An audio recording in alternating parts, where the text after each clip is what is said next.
কিছুক্ষণ আগে একটা ভিডিও দেখছিলাম। ভিডিওটা কার সকলে চিনবেন, শাহরুখ খানের।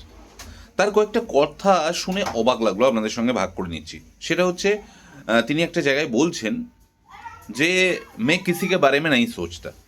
যখনই এটা শুনলাম না, আমি সঙ্গে সঙ্গে ভাবলাম এটা কেমন কথা যে মে কিসিকে বারে মে নাই সোচতা।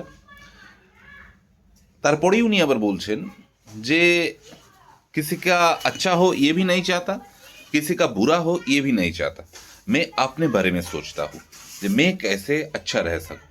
সত্যি বন্ধুরা, প্রথমটা শুনে খারাপ লাগছে, কিন্তু পরেরটা যদি একটু গভীরভাবে ভাবো মনে হবে কথাটা ঠিক। কেননা আমরা পিএনপিসি বেশি করি, মানে পরনিন্দা পরচর্চা। ওর কি হচ্ছে, ও কি করছে, দেখো আলটিমেটলি ওর কাছে কোটি টাকা থাকুক, ও কি তোমায় দেবে? তাই ওর নিয়ে চর্চা করে তো কোনো লাভ নেই।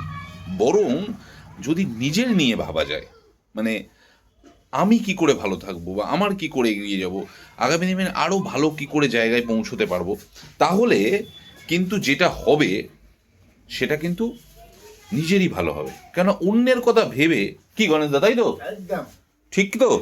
এদিকে তাকি বল ঠিক কিনা। একদম ঠিক। গণেশ দাও বলছি ঠিক। তাই বলছি নিজের সম্বন্ধে ভাবুন।